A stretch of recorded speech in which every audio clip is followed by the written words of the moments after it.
Alright, what is up, everybody? We are back with another edition of Everyday Hoops.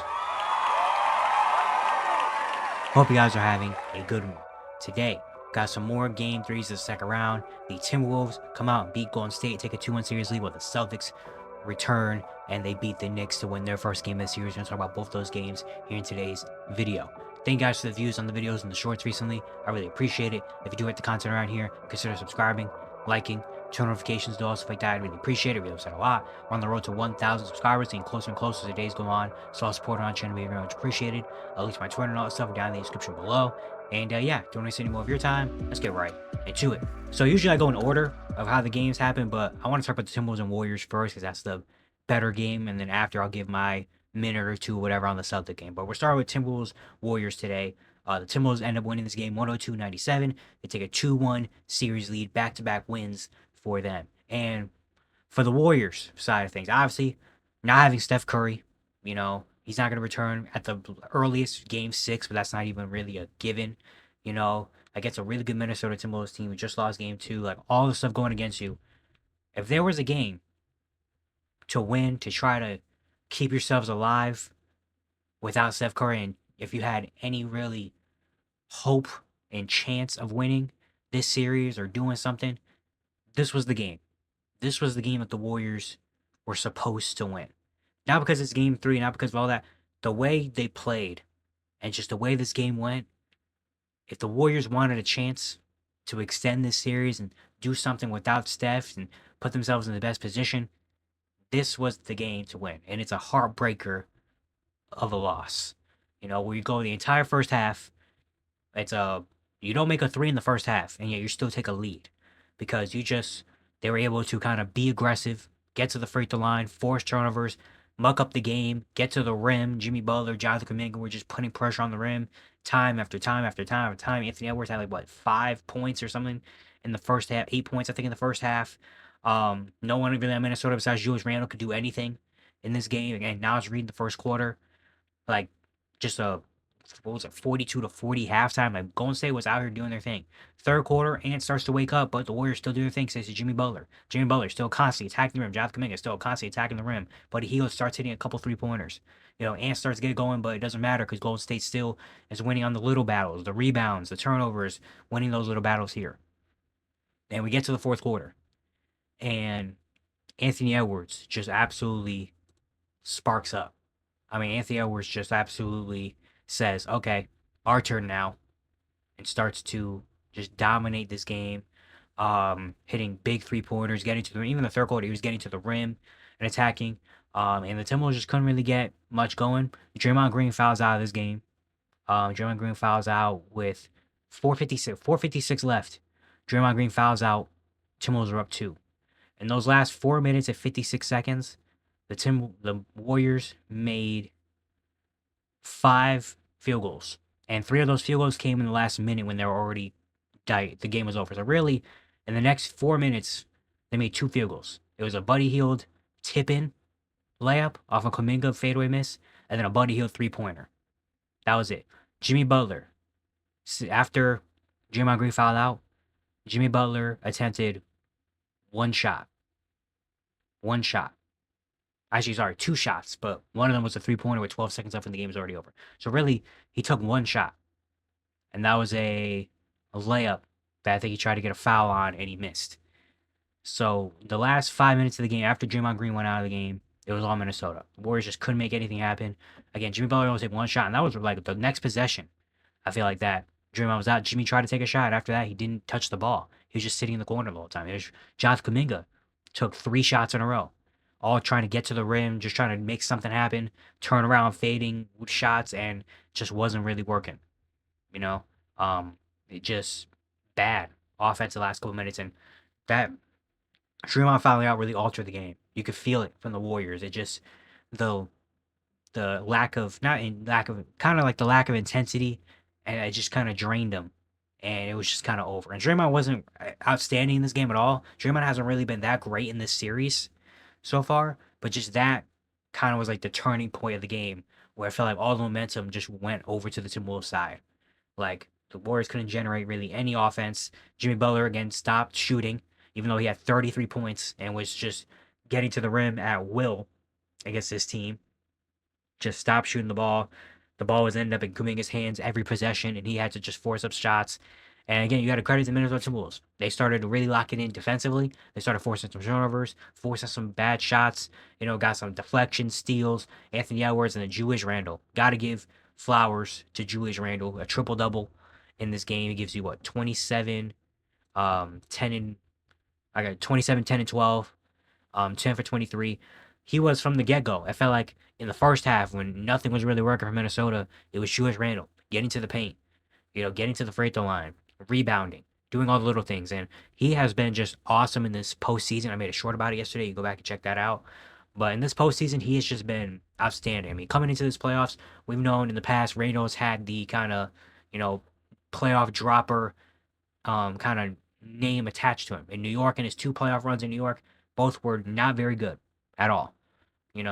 And coming into this series, obviously, Julius Randle was a big X factor because he didn't have a great start to the year. The Timberwolves have high expectations being in the conference finals last year. Like, it was big. And so far, this playoffs, Randle has delivered and then some. Like, he has been just great. Honestly, you can make an argument he's been the best player in this series. You can make an argument Julius Randle has been the best player in this series on both sides.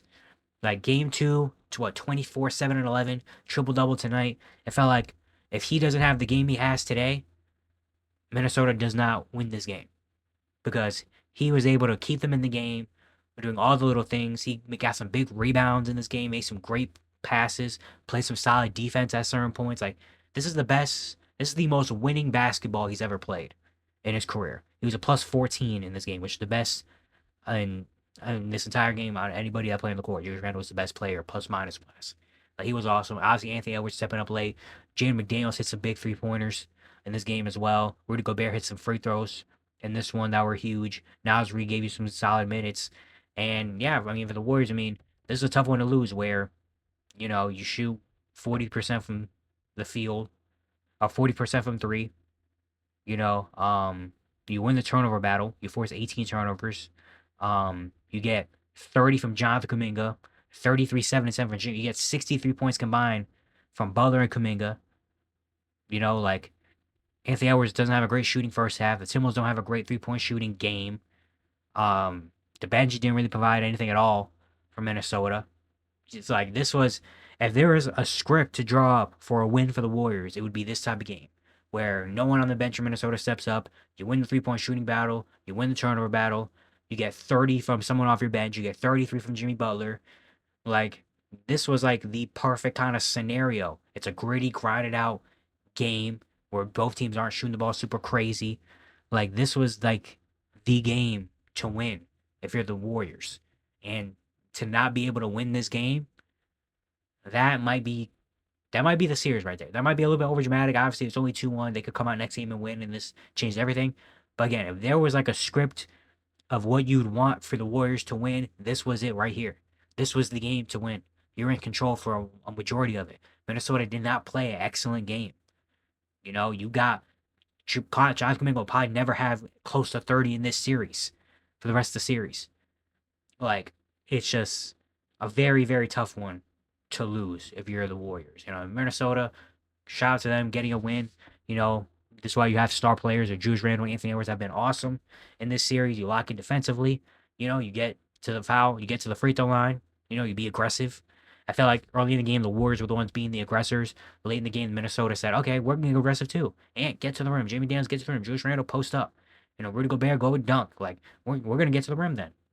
Because they saw that the Warriors did that to them in the first half and they were winning. So let's just win the grinded out type of battle. Let's go do it. Minnesota did it.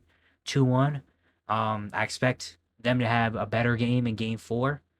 And I don't know if Golden State can really handle that, I guess. But we got to see. But big win for Minnesota. And for the Warriors, this is a really, really tough one to lose, man. And the other game we had earlier, Boston, New York. In New York, Boston takes this one, 115-93. Take care of business. They finally win a game in the series. And yeah, this was the Boston Celtics that we kind of know. This is the Celtics we know. And this is the Celtics we were expecting in this series. 20 for 40 from 3, 50% from 3. Only missed 2 free throws. Yeah, just took care of business. Jason Tatum goes 5 for 9 from 3, 22, 9, and 7. Jaylen Brown gives some good minutes. Derek White with some amazing minutes, 17 and 5. Al Horford hits 3 threes. Drew Holiday hits 2 threes. Peyton Pritchard hits 5 threes. He was just super amazing off the bench. The defense was there. The ball was swinging. The ball was moving. 23 assists in this game. Only lost the rebounding battle by 1 rebound. Forced the Knicks. I mean, the Knicks also had a bad shooting day. 5 for 25 from 3. They missed 11 free throws in this game, while you shot 50% from 3. So obviously, Celtics were just smoking hot compared to the first 2 games. But this is the Celtics team that we just know. Where the ball is moving, everybody's getting involved, they're locked in, and this is the team that scares you. This is the team that's like, oh shoot, I don't know if we can mess with them. And that's just what it was. Obviously, game 4, we'll see how they come out. They got to come out with that same kind of desperation and energy. Do I expect them to shoot 50% from 3 again?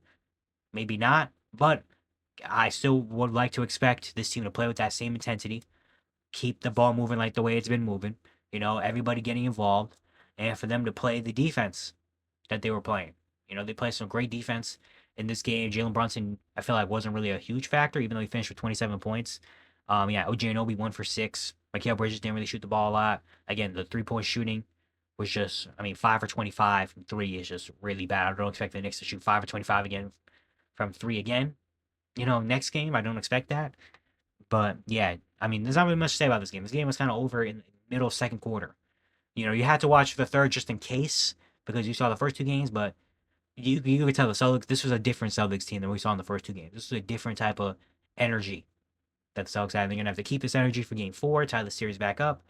So we'll see what happens there. But yeah, not really too many notes on this one. It's just Boston came out and looked like the Boston Celtics. That's just what we've been waiting for, them to look like the Boston Celtics, and that's what they look like today. Yeah, it's going to be it for today. Hope you guys enjoyed. Once again, you enjoyed the content around here, consider subscribing, liking, turn notifications to all stuff like that. Really appreciate it. It really helps out a lot. Once again, we're on the road to 1,000 subscribers, so all support on our channel. Be very much appreciated. And yeah, I'll see you guys tomorrow.